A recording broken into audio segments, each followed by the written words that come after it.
Você irá ouvir mais uma reflexão de caminhar na graça.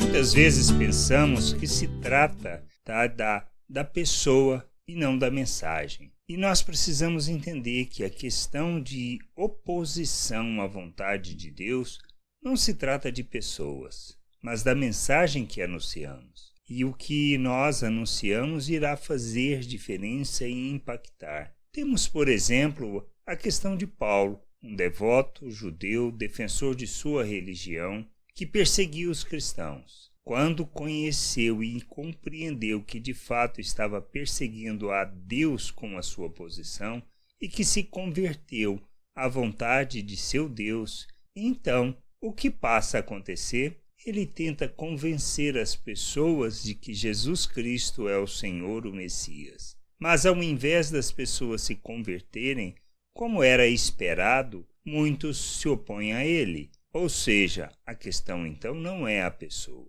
Não se trata simplesmente da pessoa, da sua conversão, do entendimento da vontade de Deus. Muitos ouvirão seu testemunho sem chama de dúvida, mas os que irão se opor, eles se oporão à mensagem anunciada e não a pessoas. E é isso que acontece, por exemplo, lá em Atos 9, 23 a 25, logo depois da conversão de Saulo.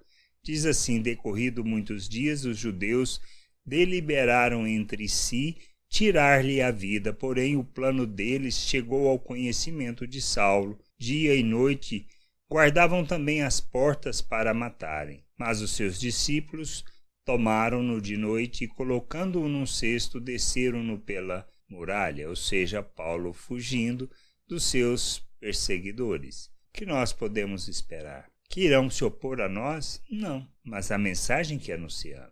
Mas e a mensagem que anunciamos? Revela de fato a vontade de Deus ou traduz simplesmente a nossa religiosidade? Essa é a questão. Nós somos chamados para vivermos o reino de Deus, a vontade de Deus, reconhecendo e se submetendo a Cristo como Senhor e Salvador. Ele nos salva. Ele nos resgata das trevas, nos transporta para o seu reino. E a gente precisa ouvir e entender essa mensagem. Quem ilumina o nosso entendimento? Quem nos traz o discernimento é o próprio Senhor.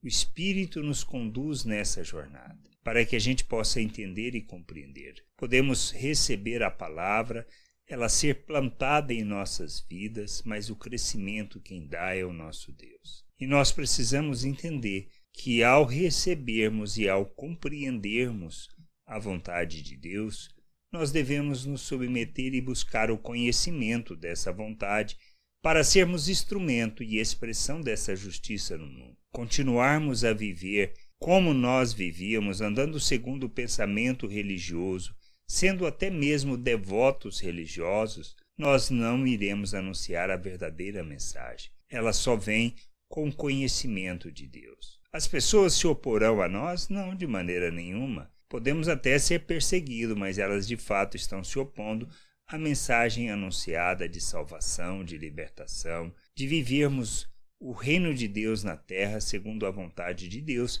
que é o oposto do que se propõe a viver segundo o pensamento natural. Devemos rejeitar toda cobiça, toda ganância, toda uma forma de viver de busca do próprio interesse, para vivermos a vontade plena de Deus nessa terra, glorificando o seu nome, honrando o seu nome. Honramos o Senhor quando nós nos comprometemos com Ele, quando buscamos o conhecimento da sua vontade, quando ofertamos a nossa vida em favor dessa vontade, para que Ele seja glorificado, pois o verdadeiro culto, a verdadeira adoração está nisso, e não nos rituais que possamos criar, não nas estruturas que queremos manter e privilegiar. Precisamos entender que métodos, processos, estrutura, tudo isso existe como meio para cumprirmos o nosso propósito de revelarmos o reino, manifestarmos a sua glória e enchermos a terra com o conhecimento da vontade de Deus.